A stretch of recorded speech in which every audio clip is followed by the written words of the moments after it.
Bonjour, alors hier je suis allé voir en avant-première Le Crime de l'Orient Express de Kenneth Branagh et avec Kenneth Branagh dans le rôle de Hercule Poirot, adapté du célèbre roman de Agatha Christie écrit en 1934.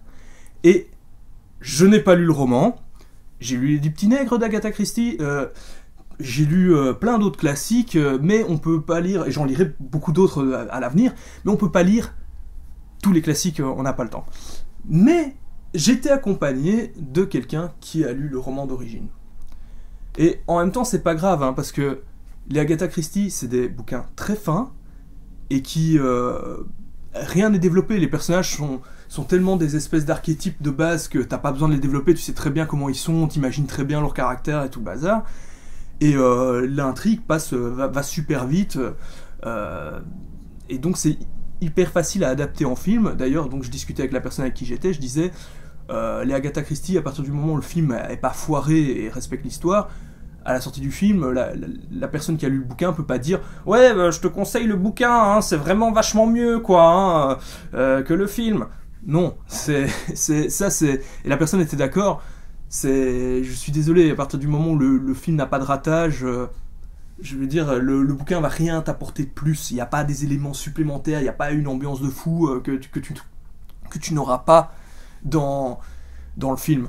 Alors, en fait, j'avais eu des places gratuites, parce que moi, de base, c'est pas le genre de film qui m'attire à aller voir au cinéma, parce que généralement, ce genre de film policier, la réalisation est plan-plan, quoi, généralement bien basique, il y a pas... Parce que, justement, pourquoi les romans d'Agatha Christie, t'as pas à transformer ça en blockbuster, etc. Alors là, premier constat au début du film. Effectivement, il y a quand même des plans grues, des plans travelling, des plans drone sur les paysages, etc. Donc effectivement, il y a un peu une réalisation de blockbuster au début, mais plus le film avance, moins tu as ce genre de plans. C'est-à-dire que les derniers plans un peu sympas, c'est... je veux dire, pour simplement vous dire le concept du film, c'est des gens qui sont dans un train, il y a quelqu'un qui est assassiné, il faut enquêter sur les gens qui étaient dans le même wagon couchette pour savoir quel est l'assassin. Hein. Et donc au début, qui commence à interroger les différents passagers, c'est là où tu as les derniers plans sympas. Parce que comme c'est dans un faux train, là justement tu peux profiter du fait qu'il y a des endroits où il n'y a pas de mur, où il n'y a pas de plafond, tu peux profiter pour faire des plans depuis une fenêtre, etc. Et les derniers plans sympas qu'il y a, c'est en fait des plans du plafond. Du plafond pendant qu'il interroge certains suspects. Mais c'est les derniers, vraiment le dernier moment où il y a des plans sympas, parce qu'après c'est vraiment limite de la pièce de théâtre filmée, quoi. Ça devient vraiment basique. Et donc j'en viens à dire, est-ce que ça vaut la peine d'aller voir ça au cinéma? Je ne sais pas. J'ai quand même passé un moment sympathique. Je me fais pas chier, c'est quand même un classique du genre, donc c'est à voir. Mais au cinéma, peut-être pas. Surtout que niveau histoire, en fait, je veux dire, c'est quand même du policier, tout ce qui est plus classique. Si vous êtes des habitués de lire des mangas du style Détective Conan, je veux dire, Détective Conan, c'est tout le temps comme du Gaston Leroux et du Agatha Christie. Et d'ailleurs, en parlant de Gaston Leroux, c'est aussi une des choses qui me rendait un peu méfiant par rapport au film, c'est que la dernière fois que les Français ont adapté les mystères de la Chambre jaune, le mystère de la Chambre jaune, c'était avec un film qui avait une réalisation de téléfilm de l'époque, quoi. Je veux dire, c'était vraiment pas une réalisation cinéma. Et en plus, Gaston Leroux, c'est des romans un peu plus épais quand même que Agatha Christie. Il développe un peu plus ses personnages et met un petit peu d'ambiance. Et le film français, ils avaient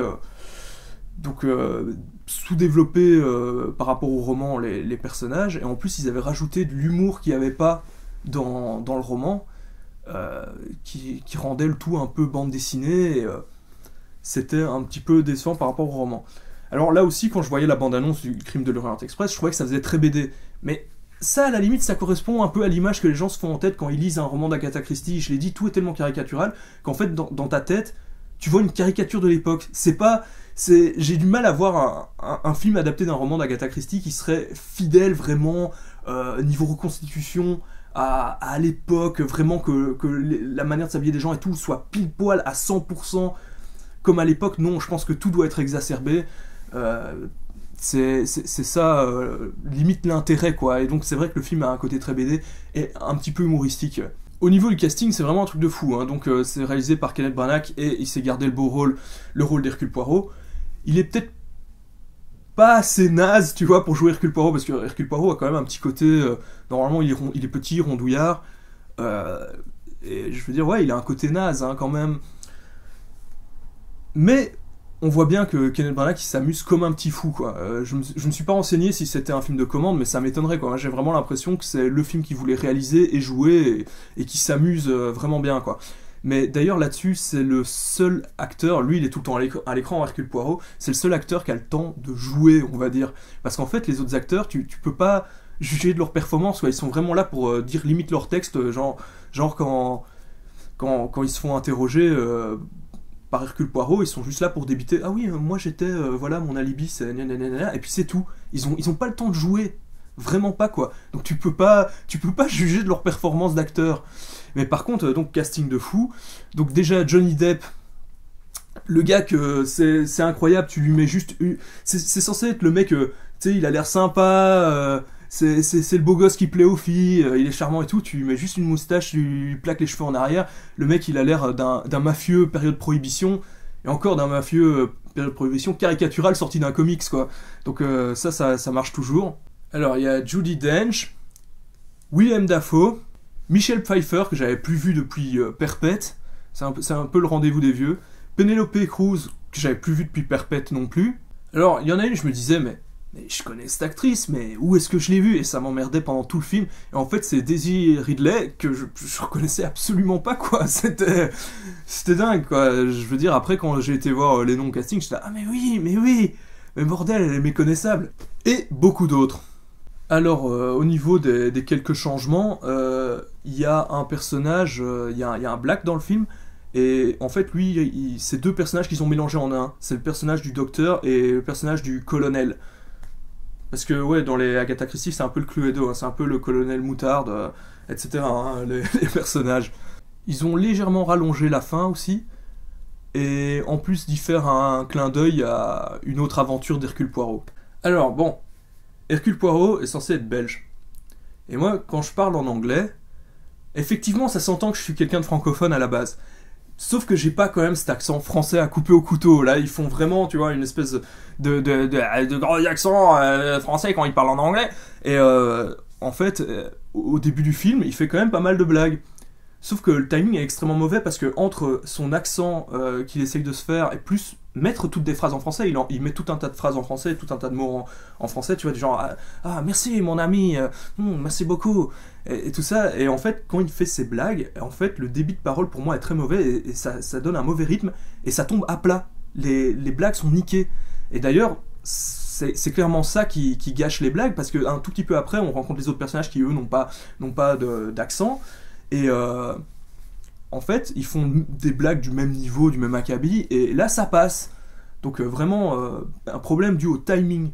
Non, moi quand je parle en anglais, c'est pas I speak English very well, tu vois, je parle pas comme ça, tu vois, moi c'est I could speak English like a British person. Or I could speak like in an old American radio show. Ouais, c'est quand même, non, c'est pas compliqué. Donc, là, je vais faire donc un tout petit spoil pour terminer. Donc, si vous voulez garder la surprise, ben, stoppez la vidéo, vous revenez une autre fois. Je veux juste parler de la fin. Je suis... en fait, j'ai jamais lu le roman, mais je l'ai quand même chez moi, et donc je suis vite allé un petit peu voir si la fin était exactement la même dans le film et dans le roman. Dans le roman, la fin est encore plus rapide, ça se termine boum, d'un coup comme ça, quand je dis que les romans d'Agatha Christie sont vraiment très courts. Et elle est un peu plus ambiguë, la fin du roman, on va dire. Tandis que là, en fait, ce qui me dérangeait un petit peu, c'est j'ai eu l'impression que le film était un peu pro-peine de mort, quoi. Parce qu'il y a quand même... donc, je veux dire, écoutez pas ça si vous avez pas lu le bouquin ou vu le film. Il y a quand même 12 coupables. 12 coupables de meurtre. Et en gros, Hercule Poirot les laisse s'en sortir. Genre... Putain, saloperie de mouche. Et il les laisse s'en sortir. Et mais en même temps, tu vois, je serais à sa place, c'est un peu compliqué, tu vois. Ces gens ont des raisons de faire ce qu'ils font.